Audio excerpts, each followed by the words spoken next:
Bismillahirrahmanirrahim. Assalamu alaikum my dear students. I am Shahzad Wahid, your biology teacher, and we have started chapter number 10. और आज हम vertebrates की एक fascinating class discuss करने वाले हैं और उस क्लास का नाम है क्लास एव्स.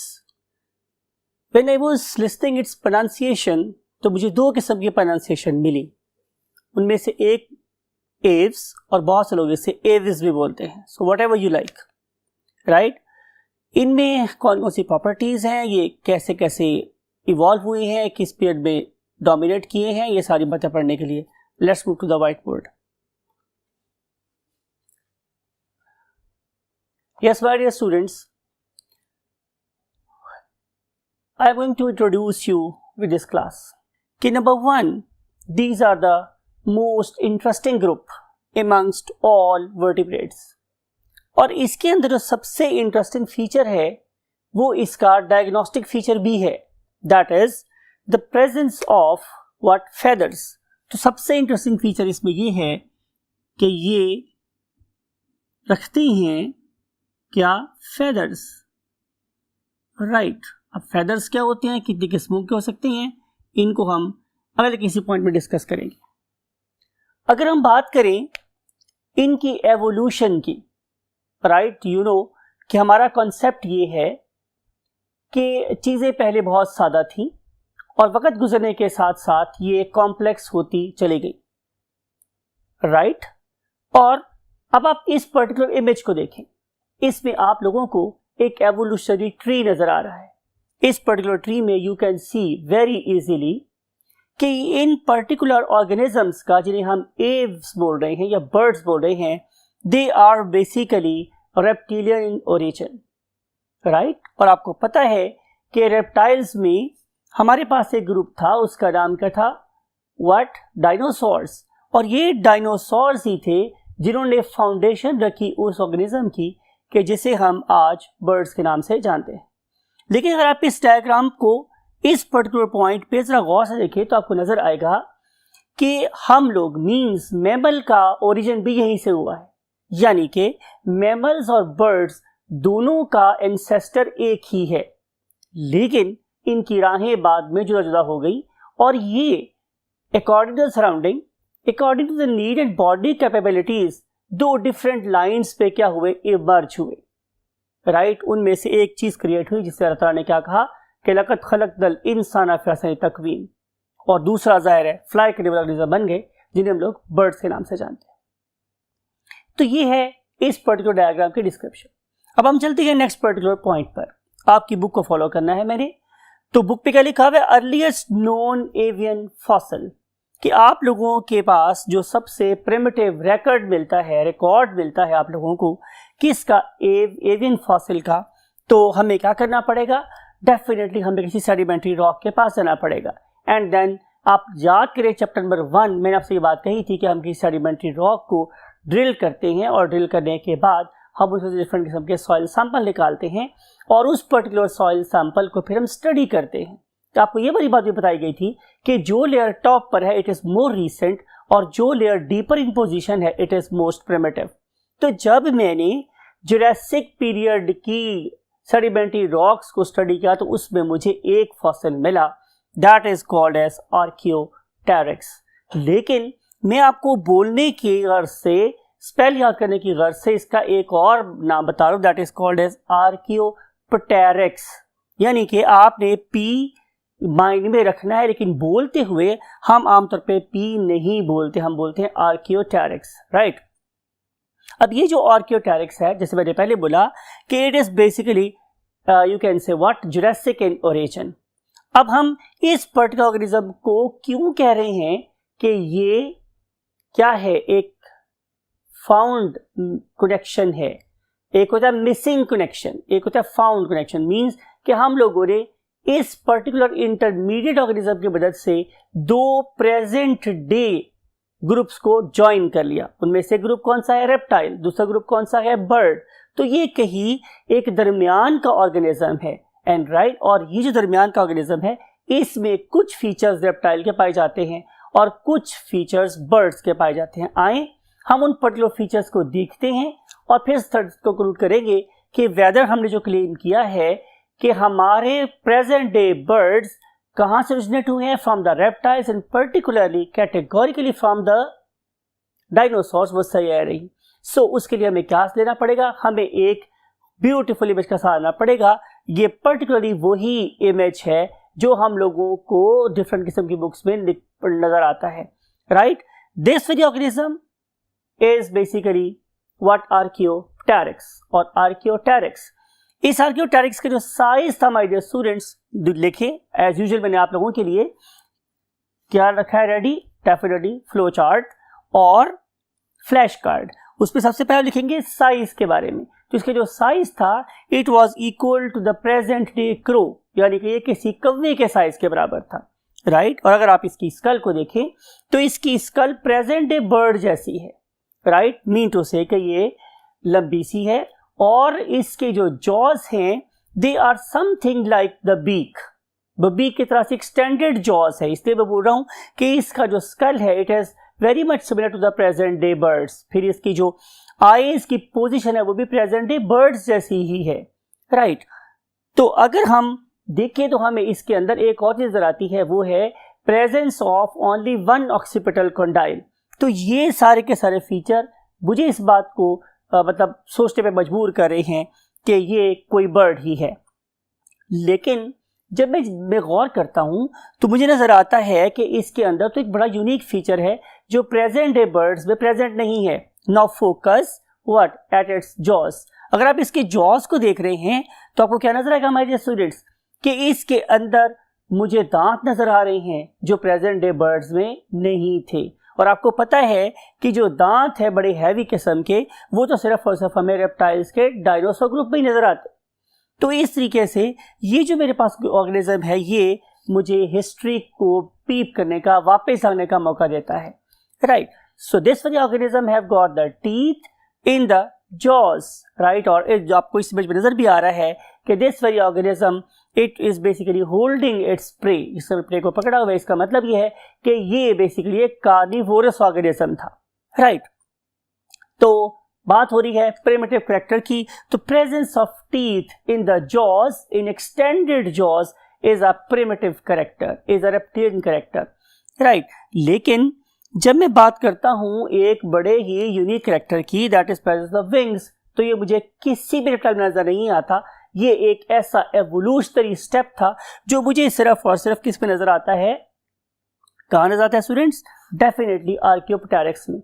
लेकिन आप जरा इस पर्टिकुलर पॉइंट को फोकस करके देखें तो आपको क्या पता चलेगा कि यहाँ anterior side of the wings में मुझे अभी भी क्लॉज नजर आ रहे हैं। यानी कि ये presence of claws is an ancient character, ये पुराना कैरेक्टर है कि इसमें एक इवॉल्विंग ऑर्गेनिज्म में, evolving organism is of course Archaeopteryx that is trying to turn और modify itself into a bird. वो बर्ड में अपने को मॉडिफाई करना चाह रहा है लेकिन अभी भी उसके पास पुराने दौर की यादें उसके साथ जुड़ी हुई है। और वो क्या है, प्रेजेंस ऑफ द क्लॉज। कितने, 3 क्लॉज। आपने ये नंबर भी याद रखना है कि presence of 3 clause in the interior side of the wings. तो अब हमने इसके प्रिमिटिव कैरेक्टर भी पढ़ लिए और हमने इसके लेटेस्ट कैरेक्टर भी पढ़ लिए। तो हमें पता चलता है कि इसके अंदर अभी भी जो मोस्ट ऑफ द कैरेक्टर्स हैं वो प्रिमिटिव है, मींस रेप्टिलियन है। लेकिन एक एक्सेप्शन क्या थी, विंग्स। और विंग्स के साथ भी जुड़ा हुआ था एक प्रिमिटिव कैरेक्टर, मींस के वहां पे क्लॉज प्रेजेंट थे। तो ये है हमारे पास एक intermediate connection between the present day 2 classes. One of them is of course reptile, other one is highly evolved that is called as the birds, right. So ये कुछ बातें थी जो आपकी बुक पे लिखी हुई थी। और अब हम चलेंगे अगले पॉइंट पे, that is the characteristics of the birds. So let's move to the second half of the board. Yes, my dear students. जैसे मैं अक्सर बोलता हूँ, मुझे है हुक्म अज़ा ला इलाहा इल्लल्लाह कि मैंने आपकी बुक को ही फॉलो करना है और हम कोशिश करेंगे कि आपकी बुक को ही लेके साथ चल रहे हों। तो सबसे पहला पॉइंट जो बुक में लिखा हुआ है that is the body, right. तो कैसी बॉडी होती है हमारे बर्ड्स की? तो आंसर इज कि जो बॉडी है वो बेसिकली कैसी है, स्ट्रीमलाइन।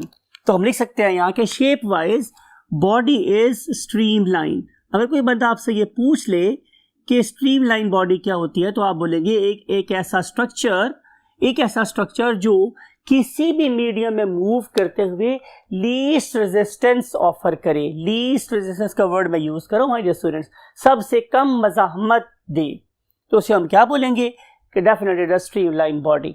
तो नेचर ने इसकी शेप को इतना ब्यूटीफुली डिजाइन किया है कि अगर चाहिए जमीन पे फुदक रहे हो या हवा की बुलंदियों में हवाओं को चीर रहे हो तो उन्हें कम से कम रेजिस्टेंस का सामना करना पड़ता है, right. So this is the meaning of what streamline body. आप इसे कह सकते हो it is also something like a spindle. और आपको पता है स्पिंडल क्या होता है कि वो आगे वाली साइड से और पीछे वाली साइड से पतला होता है और दरमियान से कैसा होता है, मोटा। तो यही शेप हमारे इस बर्ड की भी नजर आ रही है। फिर अगर मैं इसके बॉडी के पार्ट्स की बात करूं तो look at this very image. आपको नजर आ रहा है कि यहाँ पे इसका एक डिस्टिंक्ट हेड है, फिर इसके पास एक डिस्टिंक्ट क्या प्रेजेंट है, नेक।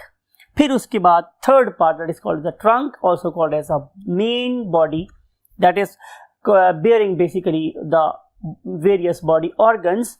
और फिर अगर एंड पे आ जाता है इसका last part, that is the very important in the terms of balance, that is called as a tail.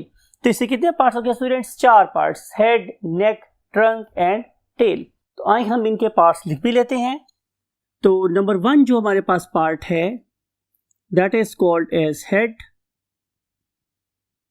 other one is called as neck। मैंने एक वर्ड यूज किया था, आपको याद होगा, डिस्टिंक्ट।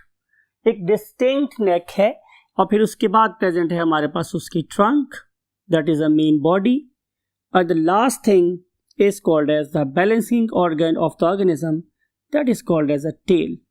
तो ये हैं मेरे पास इसकी बॉडी के कुछ parts. Now we want to move to the next group, next you can say point in your book, और वो क्या है, थर्मोरेगुलेशन। आपको याद है कि मैंने कल आप लोगों से डिस्कस किया था क्लास रेप्टिलिया के बारे में, और हम लोगों ने उसके बहुत सारे फीचर्स की बात की थी कि उन पर्टिकुलर फीचर्स ने इन ऑर्गेनिजम्स को परफेक्ट लैंड ड्वेलर्स बना दिया था, लेकिन उनके अंदर अभी भी एक बहुत बड़ी खामी मौजूद थी। वो क्या थी, आपको याद है, एक्सेलेंट, आप बिल्कुल सही बात कर रहे हैं। हमने बात की थी उनके टेम्परेचर को रेगुलेट ना करने की मजबूरी, राइट, मींस कि they were unable to regulate their body temperature. और मैंने आपको बोला था कि उनकी पार्टी का नाम है JJON, मींस कि जा जेते ओदे नाल, मींस कि जैसा टेम्परेचर सराउंडिंग का होगा वो अपने आप को वैसा ही कर लेते हैं या हो जाते हैं, मींस जैसा देश वैसा बेस। लेकिन इस वाले केस में ऐसा नहीं है। These particular organisms they are excellent thermoregulatory organisms, means they are capable of carrying out thermoregulation, right. हम लिख रहे हैं व्हाट कि these organisms are basically warm blooded organisms. हम वर्ड यूज कर रहे हैं वार्म ब्लडेड। जब मैं वर्ड यूज करता हूं वार्म ब्लडेड, इसका मतलब ये है कि these organisms are homeotherms। homeotherms, इसके लिए हम एक और वर्ड भी लिख सकते हैं and that very organism is called as endotherms। जब मैं वर्ड यूज करता हूं endotherm, तो इसका मतलब यह है कि इन ऑर्गेनिज्म के बॉडी में अपनी सफिशिएंट हीट प्रोड्यूस हो रही है। Inside they are hot from inside, right? And now we want to jump to the next you can say point, that is called the limbs। you know very well कि जो हमारी class है amphibians, और उसके बाद आते हैं हमारे पास reptiles, उसके बाद आ जाते हैं हमारे पास क्या, birds, and finally आ जाते हैं हमारे पास mammal। all of them, इन सारों के अंदर एक प्रॉपर्टी है common, you know very well, और वो प्रॉपर्टी क्या है, एग्जैक्टली कि all of them are tetrapods, इन सब की 4 बाजू टांगे हैं। तो these organisms they are also tetrapods। तो पहला पॉइंट लिख रहे हैं कि these organisms are tetrapods। tetrapods 4 पांव वाले, राइट। अब इसमें जाहिर है अगर हम 4 की बात करेंगे तो 2 आगे वाले होंगे और 2 पीछे वाले होंगे, मीन टू से कि कुछ कहलाएंगे हमारे पास एंटीरियर और कुछ कहलाएंगे हमारे पास क्या, पोस्टीरियर। अब जो इसकी आगे वाली बाजू हैं, जिन्हें आपको याद है कि मैं नाम दिया था कि ये पेक्टोरल गिर्डल्स हैं, यू कैन से कि पेक्टोरल गिर्डल्स हैं, और उसके 4 लिम्स हैं। They are modified into wings. वो विंग्स में मॉडिफाई हो गए, और wings you know very well they are very very excellent organs for the purpose of flight. So they are built for flight. लेकिन अगर हम इसके पोस्टीरियर लिम्स की बात करें तो इसके पोस्टीरियर लिम्स में हमें क्या नजर आएगा स्टूडेंट्स? देखते हैं। Number 1, they may have got what? The simple legs. जब मैं सिंपल लेग्स की बात करता हूँ उसका मतलब ये है कि they are just meant for the purpose of sitting और पर्चिंग, राइट। लेकिन इनमें से बहुत से बर्ड्स ऐसे भी हैं कि जो सेकेंडरीली अपनी फ्लाइट की हैबिट को छोड़ चुके हैं, राइट, और अब वो सिर्फ और सिर्फ क्या कर सकते हैं? रन कर सकते हैं। तो इन वाले केस में हमारे पास कीवी और ऑस्ट्रिच दो बेस्ट एग्जांपल्स हैं। तो उनकी legs basically they are built, they are designed for the running. तो उनकी जो लेग मसल्स हैं they are very very stronger as compare to the definitely flight muscles. लेकिन इंपॉर्टेंट बात यह है कि आखिर इन ऑर्गेनिजम्स के पास फ्लाइट ना करने की वजह क्या है? तो आंसर इज कि इनके विंग्स, इनकी जो फ्लाइंग फेदर्स हैं, they are different from the flying birds. कैसे हैं आगे को डिस्कस करेंगे। And now we want to move to the next thing. Next concept is exoskeleton, यानी कि इनकी बॉडी के बाहर क्या क्या कुछ प्रेजेंट है, राइट। स्केलेटन, ढांचा, शेप देने वाली चीज। तो यू नो वेरी वेल कि इन ऑर्गेनिजम्स के पास अपनी बॉडी की प्रोटेक्शन के लिए प्रेजेंट होते हैं क्या? Feathers, right. तो यहां पे तो हम क्या लिखेंगे students? Answer is feathers, FEATHERS, feathers. और जो फेदर्स हैं वो मेरे पास 3 किस्म के होते हैं। नंबर 1, जो सबसे पहला फेदर है, ये किस लिए डिजाइंड है? Definitely for number 1 for the purpose of flight. इस पर्टिकुलर फेदर को अगर आप देखें तो आपको नजर आएगा कि इसके अंदर क्या प्रेजेंट है? एक प्रॉपर क्विल प्रेजेंट है, बार्ब्स प्रेजेंट है, बार्ब्यूज प्रेजेंट है, और प्रॉपर लॉक्स एंड इंटरलॉक्स सब चीजें प्रेजेंट है। यानी कि अगर आप इस पर्टिकुलर इमेज को देख रहे हैं तो आपको बिल्कुल सेंटर में नजर आता है इसका quill, that is basically a hollow, you can say exoskeleton. And then side पे इसकी प्रोट्रूजन्स हैं। These side protrusions are basically called as what? Barbs. अगर मैं इसको फर्दर मैग्नीफाई करूं तो नजर आएगा कि इसके अंदर बारब्यूल्स हैं, और इस पर्टिकुलर बारब्यूल्स के अंदर लॉक और इंटरलॉक्स भी प्रेजेंट हैं। आपने देखा होगा कि बहुत से बर्ड्स फ्लाई करके आने के बाद अपनी चोंच के साथ अपने परों को क्या कर रहे होते हैं? एडजस्ट कर रहे होते हैं, ठीक कर रहे होते हैं। वो फिनोमिना, वो प्रोसेस जिसके अंदर ये अपने परों को एडजस्ट करते हैं, that is called as basically क्या? Pruning. That process is called as the pruning.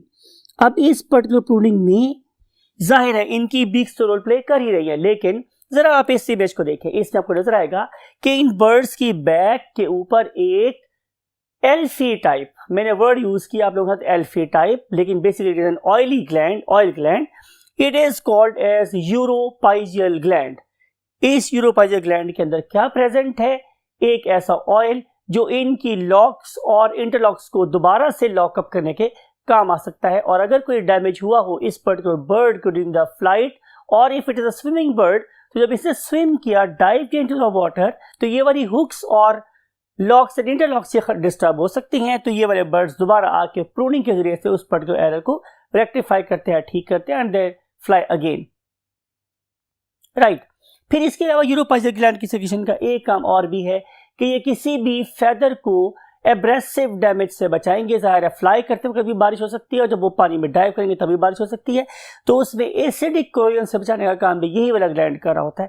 तो इन पर्टिकुलर बर्ड्स को भी अल्लाह ताला ने बहुत सारे फीचर से नवाजा हुआ है।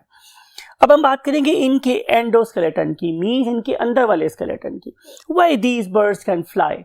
इसके लिए सबसे जो बड़ी और इंपॉर्टेंट बात वो ये है स्टूडेंट्स कि इनका surface area to volume ratio बहुत ज्यादा है, यानी कि इनके अंदर जो अमाउंट ऑफ मैस है वो बहुत कम है, और जो इनका फैलाव है बहुत ज्यादा है। यानी कि अगर आप इस पर्टिकुलर बर्ड को देख रहे हैं तो इस पर्टिकुलर बर्ड में यू कैन सी कि इसका जो विंग स्पैन है it is very very high, लेकिन जो इसका वेट है it is not more than 2 ounce. तो अब देखिए कि इतने कम वजन को लिफ्ट करने के लिए तो इसको कितने ज्यादा बड़े फेदर दिए हुए। तो इस लिहाज से these organisms they are blessed with very less amount of mass. अब सवाल यह है कि अल्लाह रब्बुल इज्जत ने इन पर्टिकुलर बर्ड्स के मैस को किस किस तरीके से कम किया है, राइट। तो उसके लिए मेरे पास 2 आंसर है। नंबर 1 कि इनकी स्कल के अंदर बहुत बड़ी बड़ी कैविटीज हैं। Their skull is not as compact our skull is. इसमें बहुत बड़े बड़े क्या है, वेंट्रिकल्स हैं, साइनसेस हैं इसकी स्कल के अंदर, जिसकी वजह से इसकी स्कल बहुत ज़्यादा हो गई, हल्की हो गया। प्लस इनकी जो बोन्स हैं इनको फ्यूज कर दिया गया है, और ताकि जो इंडिपेंडेंट बोन्स की थिकनेस है उसे भी कम कर दिया जाए, तो इनकी स्कल्स को बहुत लाइट बना दिया गया। प्लस अगर मैं इससे आगे चलूं तो आप इनके स्केलेटन के अंदर पीप करें तो आपको नजर आएगा कि इन पर्टिकुलर ऑर्गेनिजम्स की बोन्स बड़ी स्पेसिफिक हैं, और उन खास किस्म की बोन्स को जो यहाँ प्रेजेंट हैं हम लोग क्या नाम देते हैं students, pneumatic bones. Whenever we use the term pneumatic, P-N-E-U-M-A-T-I-C, pneumatic, तो न्यूमेटिक बोन्स की बात हो रही है। न्यूमेटिक बोन्स का मतलब होता है हमारे स्टूडेंट्स ऐसी बोन्स जो अंदर से हॉलो होती हैं। हॉलो भाई जाहिर है अगर आप अपनी बोन को देखोगे तो you know it is very compact from the outside, then it has a spongy layer, then it has what, bone marrow. ये सारी की सारी चीजें इस बर्ड के पास नहीं है, और उससे कंपैरिजन पे इसके जो फ्लाइट मसल्स है they are very very strong, तो it is very easy for this bird to have a lift, right. So to have the next, you can say, point or description, let's move to the next part of the word. Yes, my dear students, हम discuss करते हैं school के बारे में कि इन organism की जो स्कल है इट इज वेरी लार्ज, ये लार्ज है, ठीक है, लेकिन इट इज वेरी लाइट, ये बहुत हल्की है। लाइट और हल्के होने की वजह मेरे पास क्या है कि इसके पास बहुत बड़े बड़े साइनसेस हैं, कैविटीज हैं, और इसके अंदर जो बोन्स हैं वो फ्यूज्ड हैं। Bones are thin and fused, जिसकी वजह से इसकी स्कल कैसी हो गई है, काफी लाइट हो गई। प्लस अगर आप इसी स्कल को देखें तो आपको इसके अंदर बहुत बड़े बड़े ऑर्बिटल्स नजर आते हैं, राइट। फिर इसके जो जॉस है they are not very heavy, बल्कि वो मॉडिफाई हो गई हैं इनटू अ बीक। और इंपॉर्टेंट बात माय डियर स्टूडेंट्स ये है कि इस पर्टिकुलर बीक के अंदर किसी किस्म का कोई टीथ नहीं है। यू नो वेरी वेल कि मेरे स्कल के अंदर जो दांत हैं they are very very massive structure in terms of surface area to volume ratio. बहुत थोड़ी सी जगह पे इनके काफी ज्यादा मैस है, लेकिन अल्लाह ताला ने इन पर्टिकुलर लाइट ऑर्गेनिजम्स को फर्दर लाइट करने के लिए क्या किया कि उनकी बीक्स में से दांत ही निकाल लिए, राइट। और जो कुछ भी करना था जाहिर अल्लाह ने उसके लिए उनको एक और सुपीरियर ऑर्गन दे दिया, but teeth are absent in these organisms. Now we want to move to the next concept. Next concept is circulatory system. और अगर मैं सर्कुलेटरी सिस्टम की बात करूंगा तो इसमें भी आप ऐसा एवोल्यूशन के प्रोसेस को समझ रहे हैं। मैंने आपको बताई थी ये वाली बात कि फिश के केस में मेरे पास सिर्फ 2 चेंबर्स होते हैं, 1 एट्रियम एंड 1 वेंट्रिकल। लेकिन जब मैं एवोल्यूशन के प्रोसेस में फिशेस से आगे बढ़ा तो मेरी मुलाकात किससे हुई, एम्फीबियन से। तो ये जो हमारे मोहतरम एम्फीबियन साहब थे इनके पास क्या हुआ कि 2 एट्रिया बन गए, लेकिन वेंट्रिकल अभी भी एक ही रहा। लेकिन जब मैं एक स्टेप और आगे बढ़ा और मेरी मुलाकात किसी रेप्टाइल से हुई तो मुझे पता चला कि भाई उसके अंदर 2 एट्रियम तो हैं ही, लेकिन उसके साथ साथ अब इंटर वेंट्रिकुलर सेप्टम भी डेवलप होना शुरू हो गया, और इवेंचुअली क्रोकोडाइल्स के जाकर तो ये बिल्कुल परफेक्टली कंप्लीट हो गया। और हमारे पास एनिमल किंगडम में पहली मर्तबा प्योर ब्लड और इम्प्योर ब्लड बिल्कुल से क्या हो गए, सेपरेट हो गए। यही वाली बात यहाँ पर है कि they have got what, a perfect 4 chambered heart, perfect 4 chambered heart, right. Plus Allah Taala की आप आर्किटेक्चर को देखें कि आप अपनी एफिशिएंसी को बढ़ाएं, लोड को कम करें, एफिशिएंसी को बढ़ाएं। यानी कि नेचर सिर्फ और सिर्फ हार्ट को एफिशिएंट नहीं कर रही, बल्कि वो डिस्ट्रीब्यूशन ऑफ ब्लड के लिए आर्टरीज और कैपिलरीज और वेन्स को भी एफिशिएंट करती चली जा रही। फॉर एग्जाम्पल अगर आप लोग इन ऑर्गेनिज्म को देखें तो unlike amphibians, unlike fishes, unlike reptiles, आप लोगों को यहाँ पे number of systemic arches, number of aortic arches, number of pulmonary arches बहुत रिड्यूस नजर आती है। यहाँ पे आप लोगों को सिर्फ और सिर्फ एक ही एओर्टिक आर्च नजर आती है, ओनली 1 और सिंगल एओर्टिक आर्च। और ये जो सिंगल एओर्टिक आर्च है it is basically present only on the right side. ये बड़ा इंपॉर्टेंट पॉइंट है जो आपने याद रखना है कि यहाँ पे सिर्फ और सिर्फ राइट एओर्टिक आर्च प्रेजेंट है, और अगर आप इसको और स्पेसिफिकली कहना चाहें तो बताएंगे कि इसमें राइट एओर्टा प्रेजेंट है और लेफ्ट एओर्टा प्रेजेंट नहीं होता। आगे चल के आप देखेंगे माय डियर स्टूडेंट्स कि इस पर्टिकुलर सिस्टम को और फर्दर सिंप्लीफाई करके नेचर ने क्या किया कि इनके रिप्रोडक्टिव ऑर्गन्स को भी कम कर दिया, राइट। तो इस लिहाज से डिस्ट्रीब्यूशन ऑफ ब्लड का काम और कम हो गया, इनके लाइट होने की एबिलिटी और ज्यादा इंक्रीज हो गई या बढ़ गई। Next point is respiratory system. इस पर्टिकुलर सिस्टम को हम बहुत डिटेल से चैप्टर नंबर 13 में पढ़ेंगे, लेकिन बाहर यहां पे भी कुछ बातें आपको बताना बहुत जरूरी है। सबसे पहली बात मेरे पास क्या है कि परहैप्स इस जमीन के फेस पे सबसे ज्यादा efficient respiratory system in organism का प्रेजेंट होता है। इन ऑर्गेनिज्म के रेस्पिरेटरी सिस्टम में क्या क्या चीजें प्रेजेंट होती हैं, आए हम उनके नाम लिखते हैं।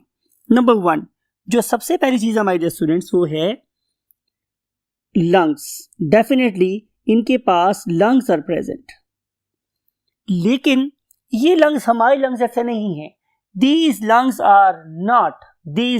are not spongy, compressible like our lungs, बल्कि इनके जो lungs होते हैं they are very very rigid in structure, right? In rigid lungs के अंदर प्रेजेंट होती हैं बहुत ही स्पेसिफिक गैस एक्सचेंजिंग ट्यूब्यूल्स, जिन्हें हम लोग नाम देते हैं पैराब्रोंकाई। क्या बोलते हैं स्टूडेंट्स, इन्हें हम लोग पैराब्रोंकाई। तो जो पैराब्रोंकाई हैं ये इनफैक्ट इन ऑर्गेनिजम्स के अंदर रेस्पिरेटरी एक्सचेंज सरफेसेस कहलाती। एक बात आपने और याद रखनी है, यू नो कि अगर मैं आप जिसे अल्लाह ताला बोल रहे हैं कि इंसान तकवीम, अगर मैं आप लोगों की बात करूं तो हमारा रेस्पिरेटरी सिस्टम एक डेड एंड पे खत्म हो जाता है। It starts with the nose and it terminates at a blind end, and that very blind end is excellent, you know very well कि हम उन्हें alveolus का नाम देते हैं या हम उन्हें alveoli कहते हैं। That is a dead end of the respiratory system। लेकिन इन organisms के अंदर there is no dead end, इनके पास कोई dead end नहीं होता, no dead end, right। बल्कि नेचर ने क्या किया हुआ है, नेचर ने इनके लंग्स के साथ क्या लगा दी है, फर्दर एक्सटेंशंस लगा दी, राइट। तो इनके पास क्या प्रेजेंट होती हैं, इनके पास हैं present 5 pairs of air sacs। यानी कि अगर मैं किसकी बात करूं, कुछ बुक्स की तो वो लिखती हैं 9 मींस 4 pairs and 1 large। बहुत सी बुक्स ये बोलती हैं कि नहीं, इट इज टोटल 10, लेकिन बहरहाल कंट्रोवर्सी है। आप इसे 4 pairs and 1 भी कह सकते हैं या आप जैसे 5 pairs भी कह सकते हैं। तो अगर आप इसे 4 pairs and 1 कहेंगे तो आप इसे 9 air sacs बोलेंगे, अदरवाइज आप इसे just 5 pairs of air sacs भी कह सकते हैं। आप इस पर्टिकुलर इमेज को देखिए तो हमने इसके ये प्रॉपर थ्योरी स्ट्रक्चर बनवाया हुआ है, और आप ओरिएंटेशन में इस ऑर्गेनिज्म को मूव होता हुआ देख सकते हैं और देख सकते हैं कि ये वाले सारे के सारे एयर सैक्स हमारी इस पर्टिकुलर बर्ड की बॉडी में कहाँ कहाँ है। कोई क्लेविकल के नीचे है, कोई थोरेसिक चैम्बर में है, कोई एब्डोमिनल रीजन में है, और कोई इवन एक्सटेंड करता हुआ इसकी बोन्स तक पहुंच गया। आपको याद होगा मैंने एंडोथ्रेटर में बोला था कि इनकी बोन्स भी न्यूमैटिक होती हैं। अब अगर आप लोग इस पर्टिकुलर डायग्राम को देख रहे हैं तो आपको नजर आएगा कि सबसे पहले ये फ्रेश एयर को इनहेल करते हुए सीधा सीधा इन एयर सैक्स में ले जाते हैं, ठीक है। अब अगर एक बर्ड हमारे ग्राउंड लेवल पर बैठा हुआ है तो इसके air sacs very much saturated oxygen से क्या है, रिच हैं। फिर उसके बाद क्या होगा कि ये वाले जो एयर सैक्स है they will begin to contract and they will force the air backward direction. तो बैकवर्ड डायरेक्शन में फोर्स करेंगे तो अब एयर किसी दूसरे रूट से पैराब्रोंकाई के ऊपर से गुजरेगी, और पैराब्रोंकाई के ऊपर से गुजरने के बाद it will again circulate. It is not always true, but it can circulate particularly when organism is suffering from the deficiency of oxygen or it is flying at a very high altitude. An organism can feel कि जो air मेरे lungs के ऊपर अभी travel कर रही है वो बाहर के 5% से ज़्यादा है या कम है, तो इसके मुताबिक हम एडजस्ट करते हैं। और इसलिए मैं एक वर्ड यूज़ करता हूँ या आपकी नज़र कर रहा हूँ, वो यह क्या था कि टर्बो सिस्टम लगवाया हुआ है। उस टर्बो सिस्टम के अंदर वो स्टेल एयर को भी बार बार यूज़ कर सकते जब तक कि उसका पार्शियल प्रेशर एटमॉस्फेरिक प्रेशर से कम नहीं हो जाता। सो इस पर्टिकुलर ब्यूटीफुल सिस्टम की वजह से मैं बोल रहा हूँ कि आसनो तकवीन से भी शायद बेटर रेस्पिरेटरी सिस्टम हमारे इन बर्ड्स के अंदर प्रेजेंट होता है, राइट। तो ये तो कुछ बातें हुई आप लोगों के साथ रेस्पिरेटरी सिस्टम के बारे में।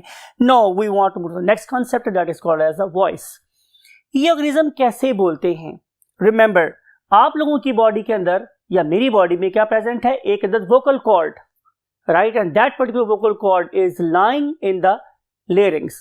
आपको चैप्टर नंबर 30 में पता चलेगा कि ये बेसिकली एक कार्टिलेज है that begins to oscillate, that begin to resonate, that begin to vibrate जब ये उसके ऊपर से पास होती है। हम सिर्फ आवाज पैदा कर रहे होते हैं, इन आवाजों को अल्फाज के रूप देने के अल्लाह ने क्या दिया है? आप लोगों को होंठ दिए हैं और टंग दी है। This is basically convert the voice into words. लेकिन ये वाला ऑर्गेनिज्म के पास चूंकि टंग नहीं है, उस तरह के जॉस नहीं है, तो this organism can not speak. However, sometime they can utter few words. आपने डेफिनेटली डिफरेंट टाइप्स के पैरट्स को देखा होगा, they can utter the words, right? तो कहने का मकसद मेरे पास ये है कि ये वाले ऑर्गेनिज्म के वोकल कॉर्ड्स तो नहीं है, तो फिर हम क्या करते हैं? हम इस पर्टिकुलर ऑर्गेनिज्म की बॉडी के अंदर झांकते हैं। तो जब मैंने जाके देखा तो मुझे पता चला कि इन ऑर्गेनिज्म की ट्रेकिया की बेस पर, हमारे ट्रेकिया के टॉप पर, इन ऑर्गेनिज्म में ट्रेकिया की बेस पर एक स्पेसिफिक किस्म का स्ट्रक्चर प्रेजेंट है, and that very structure is called as syrinx, SYRINX, syrinx, SYRINX, syrinx. तो when air pass through this particular syrinx, so this particular syrinx begins to oscillate and produce some voice. So syrinx, it is the main vocal apparatus of the birds. It lies at the base of trachea. Move to the last part of the board, and that is called and that is for excretory system. अगर आप excretory system की बात करेंगे तो आप लोगों को ये तो बात पता ही है कि एवोल्यूशन में ये हमारे बहुत क्लोज हैं। इनके पास भी बहुत एफिशिएंट किस्म के क्या प्रेजेंट है? किडनीज। इनके पास भी प्रेजेंट है यूट्रस। लेकिन जो बात आपने बहुत गौर से देखनी है वो ये कि look at this particular image, आपको किडनी नजर आ रही है, आपको यूरेटर नजर आ रही है, but can you find urinary bladder? तो आंसर इज नो। तो इस वाले केस में वी लव टू राइट क्या कि urinary bladder is absent. Urinary bladder is absent. Urinary bladder is absent. ये वही बात है, बड़ी इंपॉर्टेंट बात है जो आपको एक नंबर दिलवा सकती है मेडिकल कॉलेज में जाने के लिए, तो आपने इसको अपने माइंड में जरूर जगह देनी है। प्लस इनके पास एक ही कॉमन स्ट्रक्चर होता है that is called as of course the cloaca, और इस क्लोएका में फीकल मैटर भी आ रहा होता है और बॉडी का वेस्ट भी आ रहा होता है। देयरफॉर इनका जो वेस्ट है वो सेमी सॉलिड होता है। क्या होता है स्टूडेंट्स? सेमी सॉलिड वेस्ट होता है, और इसके अंदर फीकल मैटर भी प्रेजेंट होता है और यूरिनरी मैटर भी प्रेजेंट होता है। सेमी सॉलिड वेस्ट होता है इनका, semi solid waste, right. Now हम एक बात और कर रहे हैं आप लोगों से, असल में ये गलत जगह पे प्लेस्ड है आपकी बुक में, लेकिन मुझे वही बात है, बुक को फॉलो कर रहा था, मैंने भी इसको यहीं पे लिख दिया।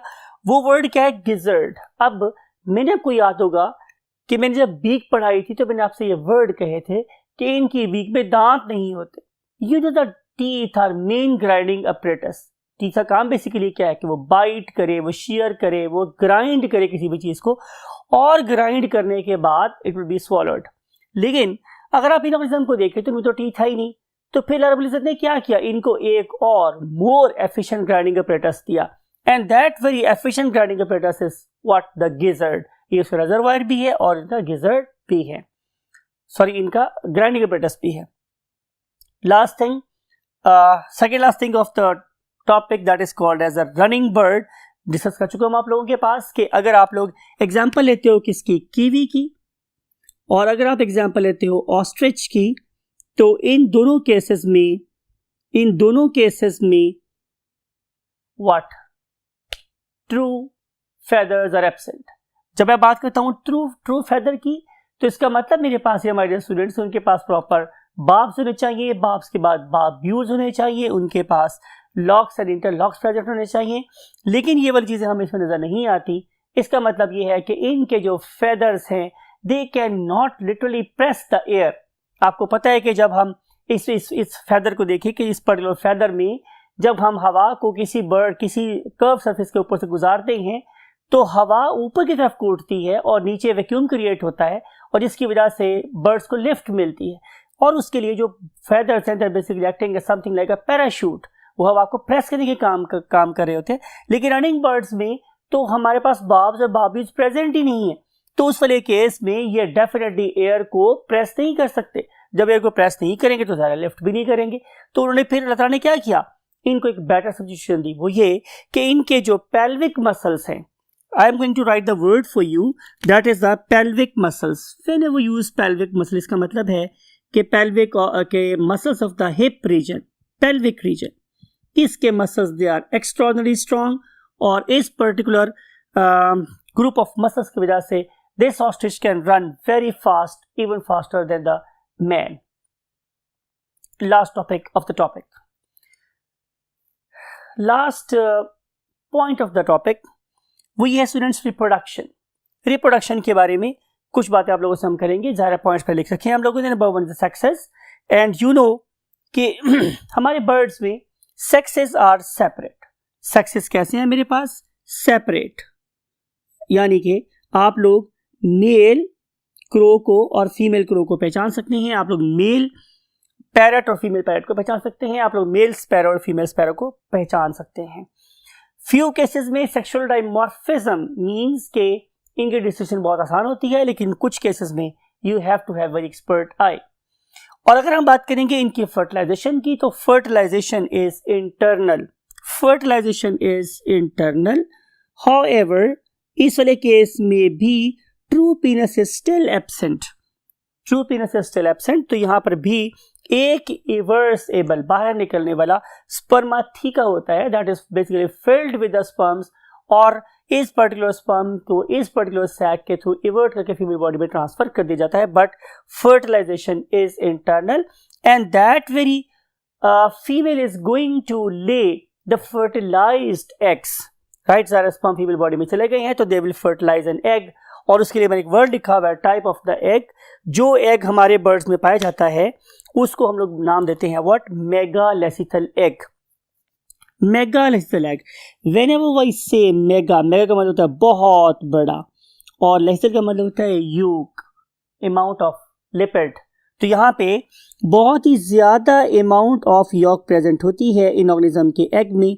आप लोग रोज़ मेरा ख्याल है कि एक अंडा खाते होंगे या आपको खाना चाहिए, तो उसमें जो येलो पार्ट है इज बेसिकली द लेसिथल और the yolky part of the egg.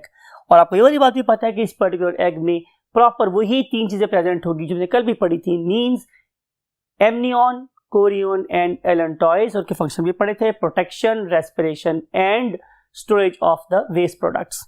तो इस लिहाज से इनका एग भी बहुत ज़्यादा स्पेशली डिजाइंड है, और इसको डिहाइड्रेशन से बचाने के लिए इनके ऊपर प्रॉपर कैलकेरियस शेल प्रेजेंट है। आपको याद है कि कल वाले एग्स में shell was leathery, right, but in this case the shell is calcareous, it is even superior than the eggs of the what, reptiles. And last thing is, जैसे मैं डिस्कस किया था आप लोगों के साथ कि आपकी बुक में लिखा हुआ है कि नंबर ऑफ ओवरीज ये कम हो गई हैं। नंबर ऑफ ओवरीज यहाँ पे सिर्फ कितनी है, 1। There is only 1 ovary in case of most of the birds, but still there is an exception, and exception is the most favorite bird of the Allama Iqbal rahmatullah alayh, that is the Shaheen. In case of the eagles, both ovaries are present, but in rest of the birds there is only 1 ovary. But even there is no damage to the continuity of the race, because this 1 ovary is producing more number of eggs per unit time, and it is a continuous process, and this particular female can lay many fertilized eggs in its life and continue the race on the face of earth. So that's all about the birds. इसी दुआ के साथ कि आपको इस lecture का definitely कोई फ़ायदा होना चाहिए, और आप इससे जो इंपॉर्टेंट पॉइंट्स उसको माइंड में रखें, और बोर्ड में आने वाले जो MCQ टाइप क्वेश्चंस होते हैं उसके लिए इसमें से इंपॉर्टेंट पॉइंट्स को सर्कल करें, कॉपी पे लेके नोट करें, और may Allah help you to achieve your final destination, that is to be a doctor. तमाम मुस्बत ख्वाहिशात के साथ I want to say goodbye to you. Allah Hafiz.